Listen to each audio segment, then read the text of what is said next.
Part 3 कब आने कब आ वाला रही है, ये सवाल आपका होने ही वाला था। है? गदर 3 में पाकिस्तान की जगह बांग्लादेश दिखाना चाहिए, अनिल शर्मा और सनी देओल। पाकिस्तान में गदर 1 भी बड़ी हिट थी, गदर 2 भी बहुत हिट है। वो हमने वहाँ शूटिंग की जहाँ के शहनाई वादक बिस्मिल्लाह खान यहाँ बैठ के अपनी शहनाई बजाया करते। और बनाने की आवश्यकता इस फिल्म को इसलिए हुई, माता पिता जब बूढ़े हो जाते हैं तो बच्चे प्यार करते हुए भी उनके पास समय नहीं होता कि उनको समय दे पाएं। नमस्कार, इंडियन न्यूज़ पर आपका स्वागत है। मैं हूं अनिल ठाकुर। इस वक्त हमारे साथ अनिल शर्मा जी मौजूद हैं, डायरेक्टर हैं। आपने गदर एक प्रेम कथा देखी होगी, गदर पार्ट 2 देखा होगा। अब ये एक अलग फ्लेवर की मूवी लेके आ रहे हैं, बनवास। इस पर ज़्यादा चर्चा करेंगे। सर, आपका इंडियन न्यूज़ पर स्वागत है। सबसे पहले तो मैं आपसे ये जानना चाहता हूँ कि गदर एक प्रेम कथा बनाई आपने, गदर पार्ट 2 लेके आए, अब अचानक से फ्लेवर चेंज हो गया, बनवास जैसी मूवी आप ला रहे हैं। ये ऐसा कहा जा रहा है, जो ट्रेलर देखा, कि जो रिश्ते हैं उस पर आधारित फिल्म है, इमोशनल ड्रामा है। सुना है कि आपने जब सनी देओल को मूवी दिखाई तो उनकी आंखों में आंसू थे। किस तरह का इसमें कहानी है, दर्शकों तक आप किस तरह से स्टोरी को पहुंचा रहे हैं, समाज को क्या संदेश दे रहे हैं? देखिए, सबसे पहले तो धन्यवाद आप सबका, आप और आपका भी अनिल बाबू। मेरे नाम राशि हो आप, अच्छी बात है, बढ़िया है। और क्या है कि गदर 1 बनाई, गदर 2 बनाई, अपनी भी बनाई बीच में फैमिली फिल्म। पहली फिल्म श्रद्धांजलि बनाई, कैरियर की पहली फिल्म जो फैमिली फिल्म थी, उसके बाद बंधन कच्चे धागों का। तो पारिवारिक फिल्में तो मैं बनाता ही रहा हूँ। और गदर में भी क्या परिवार ही है, गदर 2 में भी क्या परिवार ही है। परिवार की तो कथा है, परिवार की कथा एक्शन के साथ ट्रीट हुई है। यहाँ परिवार की कथा ह्यूमर के साथ ट्रीट हुई है, हंसते गाते फन के साथ ट्रीट हुई है। तो ऐसा सब है। और बनाने की आवश्यकता इस फिल्म को इसलिए हुई कि सोसाइटी में एक बड़ी ही विकृति आ गई है। घर घर में बनवास हो गया, हर बुजुर्ग आदमी बनवासी की तरह रह रहा है। और बड़ा ही दुख का है कि माता पिता, जब बच्चा छोटा होता है तो माता पिता अपनी ज़िंदगी लगा देते हैं उसे पालने में। माता पिता जब बूढ़े हो जाते हैं तो बच्चे प्यार करते हुए भी उनके पास समय नहीं होता कि उनको समय दे पाएँ। और वो बड़ी तन्हा और बड़े उसमें रह जाते हैं। पहले हमारी फैमिलीज़ संयुक्त होती थी तो उनके पास लुक आफ्टर करने को लोग होते थे, जी। खेलने कूदने, नाती पोते उनके संग समय गुजार लेते हैं। अब तो नाती पोते साथ रहते ही नहीं है। पूरे नाती दादा और बाबा का रिश्ता ही ख़त्म सा हो गया है ही नहीं। मतलब बहुत से बड़े-बड़े शहरों में, छोटे शहरों में अभी भी उतना ही बड़ा है, लेकिन दिख नहीं रहा है, कम हो गया है। और तो वो तन्हाई हो गई है, सब बनवासी हो गए हैं। तो इसीलिए, और सतयुग था, नहीं त्रेता युग था, तो राम अपने पिता का वचन पूरा करने के लिए बनवास चले गए। और आज तो बच्चे बनवास भेज रहे हैं माता पिता को, क्योंकि बूढ़े हो गए हैं, वो रेलेवेंट हो गए हैं उनके लिए। उनका झूठे डेथ सर्टिफिकेट बना लेते हैं भिन्न-भिन्न रीजन क्या से। वजह मानते हैं सर? आपने बहुत लंबे वक्त से इस स्क्रिप्ट पे काम किया होगा। क्या लगता है आपको, सोसाइटी में इतना बड़ा बदलाव कैसे इसलिए आ आया? गया है कि भाई हर आदमी, न्यूक्लियर फैमिली सबसे बड़ी बात, कबूतर खाने जैसे घरों में रहते, 2 कमरे, 1 कमरे, 3 कमरे, कहाँ रखें परिवार को। बाप रहता है गांव में, छोटे शहर में किसी में, बेटा रह रहा है किसी मेट्रोपॉलिटन सिटी में, या विदेश में रह रहे हैं बच्चे। माँ बाप रह गए यहाँ पे, माँ बाप ने कितने पैसे लगाए बच्चे को विदेश एजुकेशन भेजने के लिए, और बच्चा वहाँ से वापस ही नहीं आया। करोड़ों रुपया लगा दिया अपनी बिल्कुल, ऐसी सारी। कहानियाँ आती हैं कि बच्चे यूएस में हैं या फिर यूके में हैं, लेकिन माता पिता जो हैं 2 साल 3 साल से कैद हैं, उनको खाना खिलाने वाला कोई नहीं है। ये ऐसी ये स्टोरीज जो हमने की ये हैं। जो रोज़ जी। स्टोरी अखबारों में आती है, इतनी तकलीफ़देह स्टोरी है। और तो ये सब स्टोरियाँ सुन के मन में आया कि गदर की जब इतनी बड़ी सफलता हो गई, गदर 2 की, तो मुझे लगा कि पब्लिक ने हमको इतना कुछ दिया है, भगवान ने इतना कुछ दिया, जनता ने इतना प्यार दिया, तो इट्स अ टाइम टू पे बैक। तो हम पब्लिक के लिए एक ऐसी फ़िल्म बनाएँ जिसको समाज में बहुत ज़रूरत है। तो बनवास जो है समाज की आवश्यकता है। बनवास जैसी फ़िल्म पूरे परिवार के साथ देखना, ये पूरे के पूरे परिवार की आवश्यकता है।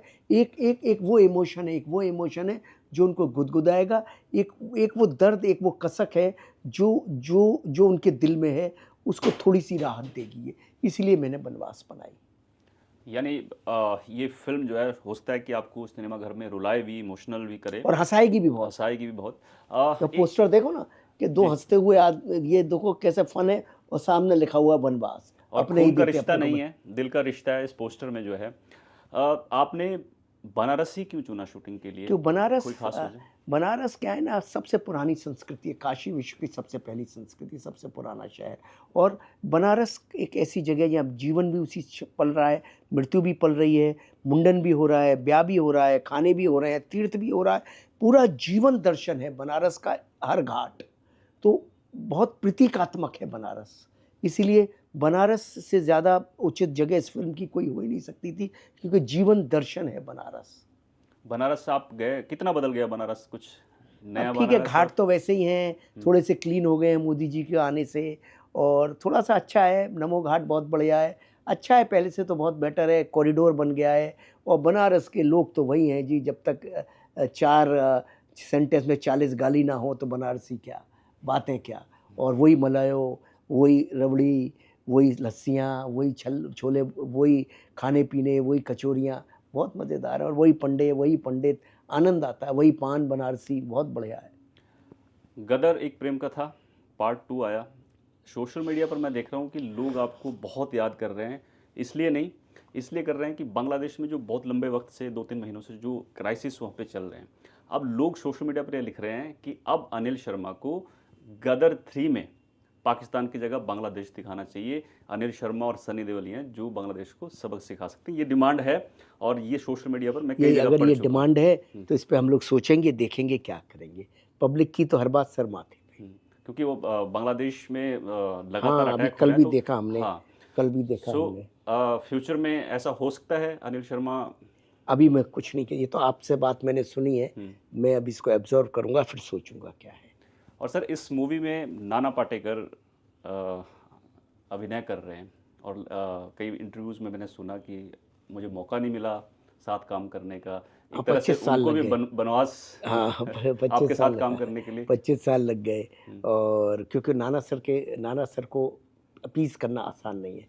उनके लायक कोई कहानी नहीं आई। जब कहानी आई तो 15 मिनट में उन्होंने हाँ कर दी। नाना साहब जैसा ब्रिलिएंट एक्टर, ग्रेट एक्टर आसानी से मिलता नहीं है साहब। मिला है तो उसके लायक रोल तो चाहिए। आज की जेन ज़ी जनरेशन देखेगी कि क्या टॉल एक्टर, किस तरह का एक्टर भारत ने पैदा किया है। Everybody will feel proud of him, what a actor he is. और सर सिमरत कौर आपके साथ काम कर रही हैं, गदर पार्ट 2 में भी थी। किस तरह का, अब सुना है कि 600 ऑडिशन देने के बाद आपने सेलेक्ट किया हाँ, था, उनका अभिनय और किस तरह का बहुत ही काम। नेचुरल एक्टर है, बहुत नेचुरल। और अनट्रेंड है, कोई उसने बेसिक ट्रेनिंग नहीं ली, लेकिन नेचुरल डांसर है, नेचुरल एक्टर है। और नेचुरल जो होते हैं ना वही कमाल होते हैं। वो उसके उसकी उसकी उसकी रग रग में एक्टिंग है। और पर्सनैलिटी बहुत अच्छी है, टॉल है, ब्यूटीफुल है। और मुझे पूरी उम्मीद है वो बहुत बड़ी जगह बनाएगी। जैसे मैंने प्रियंका चोपड़ा लॉन्च की थी, उन्होंने बहुत बड़ी जगह बनाई थी, ऐसे ही मुझे इसके बारे में भी उम्मीद है। और उत्कर्ष शर्मा के बारे में क्या कहना चाहेंगे, क्योंकि उत्कर्ष उनके लिए शर्मा भी। तो देखो, बचपन में गदर 1 की सबने देखा कितना अच्छा परफॉर्मर है, जीनियस, गदर 2, और अब ये बनवास। He is a brilliant actor और सब कुछ बहुत अच्छा है उसका। बस हीरो को ग्रो होने में थोड़ा टाइम लगता है, मगर एज ए डायरेक्टर बात कर रहा हूँ, एज ए फादर नहीं। उसका फ्यूचर भी बहुत ब्राइट है, कंप्लीट हीरो के गुण हैं उसमें। ठीक है। और सर एक और चीज़ की, अभी वीडियो देख रहे थे हम, अंबेडकर का जिक्र है, यूनिटी की बात हो रही है, क्या कोई इसमें जात पात या कास्ट सिस्टम भी इस फिल्म में दिखाया गया या नहीं। वो तो आप फिल्म देख के करोगे। उसके हमें एक डायलॉग और भी है जो ट्रेलर में चल रहा है कि सर्वधर्म समभाव लिखा हुआ, जात पात की बात बात करते करते हो। हो। और ये भी है। तो क्या है, इस फिल्म ने हर पहलू को छुआ है। बनारस है, वाराणसी है, तो हर पहलू छुआ जाएगा। और बनारस की गलियां घूमे होंगे आप, पान खाए या कुछ। खूब खाया जी, खूब मलाया खाया, क्या खूब। यादें इस बार बनारस की यादें ही यादें शूटिंग हैं। में, क्या यादें रही आपकी बहुत यादें दर्शकों ही के। यादें रही जी। इतना बढ़िया मज़ेदार आदमी रहता है और शेर शायरी खूब करता है। बनारस की ठुमरियाँ, बनारस के संगीत। हमने वहाँ शूटिंग की जहाँ के शहनाई वादक बिस्मिल्लाह खान यहाँ बैठ के अपनी शहनाई बजाया करते। छोटा सा एक मुर्गेली है, मैं उस मुर्गेली पे भी गया। मैंने वहाँ फील किया, महसूस किया कि यहाँ वो बैठते थे। और ये बात मेरे जहन में आज अचानक याद आ गई, और मैंने पहली बार किसी को बोली है ये बात। It was the most beautiful moment of Banaras. ठीक है। एक और चीज़ सर कि गदर मूवी पे लौटना चाहूँगा, क्योंकि मैं जब इंटरव्यू के लिए कल मेरी बात हुई तो मुझे कुछ लोगों ने न्यूज़ रूम पूछो में पूछो, कहा कि सर को ये ज़रूर पूछना कि पार्ट 3 कब आने कब आ वाला रही है। है? ये सवाल आपका होने ही वाला था। अभी बनवास, बनवास को पहले पब्लिक थिएटर में जाए, देखे, हिट बनाए, उसके बाद हम गदर 3 की शुरुआत करेंगे, ये वादा है। और कभी आपको पाकिस्तान से कुछ रिएक्शंस आए हैं गदर के लिए? क्योंकि पाकिस्तान में गदर 1 भी बड़ी हिट थी, गदर 2 भी बहुत हिट है। लोग वहाँ के बहुत प्यारे हैं और लोगों ने मुझे बहुत सम्मान, बहुत प्यार दिया। जहाँ-जहाँ भी मैं गया उसके बहुत सारे किस्से हैं। कभी इस पे कभी हम एक एपिसोड बनाएँगे कि गदर 2 और गदर 1 के लिए पाकिस्तान के लोगों का रिएक्शन का 1 घंटे का एपिसोड सुना सकता हूँ आपको। ठीक है। तो उम्मीद है कि अगली बार जब मिलेंगे तो सर ये भी कहेंगे कि बांग्लादेश के लोगों से बहुत प्यार मिल रहा है। 20 दिसंबर को थिएटर में बनवास आ रही है। अपने परिवार के साथ जाएँ और देखें और आनंद लें। बहुत-बहुत शुक्रिया धन्यवाद। अनिल सर। 20 दिसंबर को आप पूरी फैमिली के साथ जाइएगा और बनवास मूवी ज़रूर देख कर आना, क्योंकि यहाँ एक संदेश है आपके लिए। और गदर एक प्रेम कथा पार्ट 2 आपने ज़रूर देखी होगी, अब वनवास जो है उसको भी ज़रूर देखिएगा। तो फिलहाल मेरे साथ इतना ही। आप देखते रहिए इंडिया न्यूज़। नमस्कार।